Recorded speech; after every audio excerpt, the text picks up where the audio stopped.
میں ان کے لیے کیا حکم ہوگا؟ اللہ کے ہاں اس کا مواخذہ ہوگا. جس طرح دنیا سے جانے کے بعد باقی جو معاملات ہیں، واجبات، فرائض، ان کے ترک پر مواخذہ ہوگا اور گرفت ہوگی. اس حوالے سے بھی قیامت کے دن اللہ کی طرف سے ان پر باز پرس ہوگی کہ تم نے یہ منت اللہ سے مانی تھی تو اسے پورا کیوں نہیں کیا؟ کیونکہ منت کا پورا کرنا یہ واجب ہے، تو واجب کے ترک پر اللہ سے مواخذہ ہوگا. نمبر ایک بات. دیگر واجبات اور فرائض، اس میں تھوڑا سا فرق ہے. کیا فرق ہے؟ کہ یہ اللہ تعالیٰ نے آپ پر واجب نہیں کی تھی، آپ نے اپنے اوپر خود واجب کی، اور اس یقین کے ساتھ واجب کی کہ میں اگر یہ منت مانوں گا تو اللہ میرا کام کر دے گا، یا مجھے یہ خوشی نصیب ہوگی، یا میں اس مصیبت سے نکل جاؤں گا. جب رب نے کام کر دیا تو پھر نہ کرنا یہ خود غرضی ہے، رب سے منہ موڑنا ہے. اس پر رب کی ناراضگی بھی ہو سکتی ہے، اور اس رب کی ناراضگی کا اظہار اس دنیا میں بھی ہو سکتا ہے، اور اس رب کی ناراضگی کا اظہار کسی پکڑ، کسی گرفت اور کسی نقصان کی صورت میں بھی ہو سکتا ہے. یعنی گو اس کو ان الفاظ میں کتاب و سنت میں مینشن تو نہیں کیا گیا، بیان تو نہیں کیا گیا، لیکن یہ خود غرضی میں آتا ہے کہ جب کام لٹکا ہوا تھا، خواہش پوری نہیں ہو رہی تھی، مصیبت ختم نہیں ہو رہی تھی، تو منتیں مانی کہ اللہ یہ کروں گا، یہ کروں گا، یہ کروں گا، اور جب کام ہو گیا اور پھر نہ کرنا، یہ طمع، لالچ اور خود غرضی کی ایک شکل ہے. اللہ چاہے تو اس کے پورا نہ کرنے پر اس دنیا میں مواخذہ فرمائے، اور چاہے تو نہ فرمائے، لیکن قیامت میں دیگر واجبات و فرائض کی طرح اس کے بارے میں بھی مواخذہ ہوگا کہ اسے تو نے ادا کیوں نہیں کیا.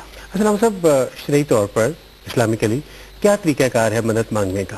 ہمیں اکیلے منت ماننی چاہیے، کسی خاص جگہ پر جا کر منت ماننی چاہیے، کسی اور دوست کی یا کسی اور شخص کی موجودگی میں منت ماننی چاہیے؟ طریقہ کار کیا ہے؟ منت اور نظر یہ بندے اور اللہ کا معاملہ ہے. اس کے لیے کوئی خاص جگہ کا تعین نہیں، کوئی خاص وقت کا تعین نہیں، کوئی خاص اشخاص کا تعین نہیں ہے. ٹھیک ہے، فلاں جگہ جائیں گے تو آپ کی منت مانی جائے گی ورنہ آپ منت مان نہیں سکتے، یا فلاں ہوگا تو آپ منت مان سکتے ہیں ورنہ نہیں مان سکتے، یا فلاں وقت آپ نے منت ماننی ہے یا فلاں وقت نہیں مان سکتے، فلاں دن آپ منت مان سکتے ہیں فلاں دن نہیں مان سکتے. نہ وقت، نہ اشخاص، نہ مقام، اس کا کوئی تعین نہیں ہے. یہ بے اختیاری ہوتی ہے منت، یہ اختیار کے ساتھ نہیں ہوتی کہ آپ جب پریشانی میں گر گئے اور کوئی راستہ آپ کو نکلنے کا نظر نہیں آ رہا تو آپ اللہ سے دیکھتے ہیں، اللہ کی طرف دیکھتے ہیں، بلندی کی طرف دیکھتے ہیں، آسمان کی طرف دیکھتے ہیں، اور اللہ سے باتیں کرتے ہوئے کچھ منت مان لیتے ہیں. اس کے لیے کسی خاص جگہ، خاص وقت، کسی خاص شخص کا موجود ہونا اس کے لیے ضروری نہیں ہے. اسلام صاحب، ایک اور سوال یہ بھی ہو سکتا ہے کہ کیا جب ہم کسی خاص جگہ پر جا کر، کسی بڑے کی موجودگی میں، کسی خاص مرکز پر جا کر جب ہم منت مانیں تو کیا اس منت کو وہیں پر جا کر پورا کرنا ہوگا، یا یہ پھر آپ کا اور اللہ کا معاملہ ہے اور اس منت کو کہیں پہ بھی پورا کیا جا سکتا ہے؟ اس سوال کا جواب ہم آپ سے ضرور لیں گے، لیکن ایک چھوٹے سے وقفے کے بعد. آپ ہمارا ساتھ دیجیے گا. آج اس پروگرام میں ہم بات کر رہے ہیں نظر و نیاز کی اور منت کی. چھوٹا سا وقفہ، ابھی ہماری آپ سے ملاقات ہوتی ہے.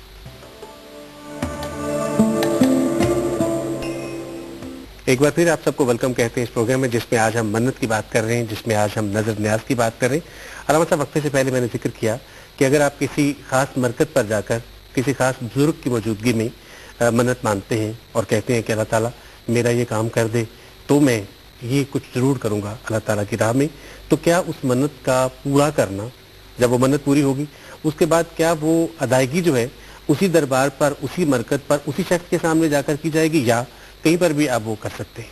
آپ نے کسی خاص مسجد میں، خاص ادارے میں، خاص اللہ کے ولی کے قرب میں، یا بیت اللہ شریف میں، یا روضہ رسول صلی اللہ علیہ وسلم کے پاس بیٹھ کے کوئی منت مانی، تو منت جہاں بھی آپ مانیں، منت کا پورا کرنا اس جگہ ضروری نہیں ہوتا. اب دیکھا جائے گا آپ کے الفاظ کو کہ آپ نے کیا لفظ بولے ہیں منت میں. اگر آپ نے اس نیت سے کہ بیت اللہ کے سامنے میں منت مانوں گا تو اللہ میری اس کام کو جلد پورا کر دے گا، یا میں نبی پاک صلی اللہ علیہ وسلم کے قدمین شریفین میں بیٹھ کے اللہ سے یہ عہد کرتا ہوں، منت مانتا ہوں اور میرا یہ کام پورا ہو جائے گا، جلد پورا ہوگا، بنسبت دیگر منتوں کے کہ جو کسی عام جگہ پر مانی جائے، کسی گھر میں مانی جائے، کسی مسجد میں مانا جائے، یا کسی اور مخصوص جگہ پر مانی جائے، ان منتوں کے پورا ہونے میں شاید کچھ دیر ہو سکتی ہے، لیکن اللہ کے گھر میں بیٹھ کے جب میں منت مانوں گا اور نبی پاک صلی اللہ علیہ وسلم کے قدموں میں بیٹھ کے منت مانوں گا تو اللہ میرے اس کام کو جلد پورا کر دے گا۔ اگر آپ نے اس نیت سے منت مانی ہے تو یہ منت جائز ہے۔ اب اس کو پورا کب کرنا ہے کہ جب آپ نے جو مانا تھا اللہ نے وہ آپ کو دے دیا، اب آپ نے اس منت کو ایفا کرنا ہے، اس منت کو پورا کرنا ہے۔ تو وہ آپ نے کیسے پورا کرنا ہے، کس جگہ پورا کرنا ہے، وہ منت کے الفاظ پر ہوگا۔ اگر آپ نے بیت اللہ شریف میں یا روضہ رسول صلی اللہ علیہ وسلم پر کھڑے ہو کے یہ کہا تھا کہ میرا یہ کام ہو جائے تو میں یہاں آ کر بیت اللہ شریف میں یا مدینہ شریف میں 10 مسکینوں کو کھانا کھلاؤں گا، تو پھر آپ کو وہیں جا کے کھلانا ہوگا۔ جو بھی آپ نے مانی چیز، مسکینوں کو کھانا کھلانا، کپڑا پہنانا، مدد کرنا، ہسپتال میں کسی مریض کو جا کے دوائیاں مہیا کر دینا، کسی بچی کی شادی کرا دینا، جو بھی آپ نے منت مانی اور اس کے ساتھ جگہ کا ذکر کر دیا تو پھر آپ اس جگہ جا کر وہ منت پوری کرنی ہوگی۔ علامہ صاحب، بعض دفعہ منتیں جو ہیں وہ اس طرح سے بھی مانی جاتی ہیں کہ میں یہ کام نہیں کروں گا یا میں یہ کھانا پینا جو ہے، کھانے پینے کی کوئی چیز جو ہے وہ چھوڑ دوں گا، اگر ایسا ہو جائے تو کیا ایسا جائز ہے؟ حلال اور طیب جو چیزیں ہیں ان کو چھوڑنے کی منت ماننا عذرو شرع ٹھیک نہیں ہے۔ اس منت کو توڑ دینا چاہیے، اس منت کو چھوڑ دینا چاہیے۔ اب یہ ہے کہ جب وہ منت کو توڑتا ہے اور چھوڑ دیتا ہے تو نبی پاک صلی اللہ علیہ وسلم نے فرمایا کہ اسے چاہیے کہ وہ اس منت کا کفارہ دے۔ اور منت کا کفارہ کیا ہے؟ جو قسم کا کفارہ ہے۔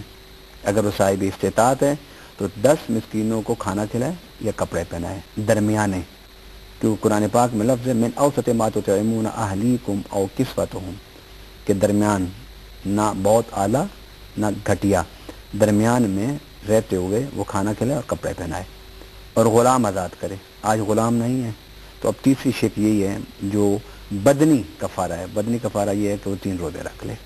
تو جو نظر جس کو پورا کرنا عذرو شرع ٹھیک نہ ہو، اس کو توڑ کر اس کے عکس پر عمل کرنا چاہیے اور ساتھ کفارہ دے دینا چاہیے۔ اچھا، یہ عکس سے کیا مراد ہے؟ عکس کو پورا کرنا چاہیے؟ اس نے قسم اٹھائی کہ میں فلاں چیز نہیں کھاؤں گا، فلاں چیز نہیں پیوں گا، اب اس کا عکس یہ ہے کہ اسے کھائے اور پیے۔ اسلام صاحب، اس طرح کی کوئی مثال آپ صلی اللہ علیہ وسلم کی زندگی سے بھی ہے یا آپ صلی اللہ علیہ وسلم کی احادیث سے بھی کوئی بات اس طرح کی ثابت ہوتی ہے؟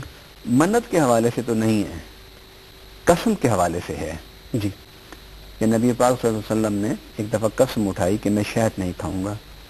اللہ تعالیٰ نے اس پر جبرائیل کو بھیجا اور قرآن پاک نازل ہوا کہ یا ایھا النبی لم تحرم ما احل اللہ لک تبتغی مرضات ازواجک، کہ جو چیزیں اللہ نے آپ کے لیے حلال کی ہیں اے پیارے نبی صلی اللہ علیہ وسلم، آپ اسے اپنے اوپر کیوں حرام کرتے ہیں، اس سے کیوں روکتے ہیں؟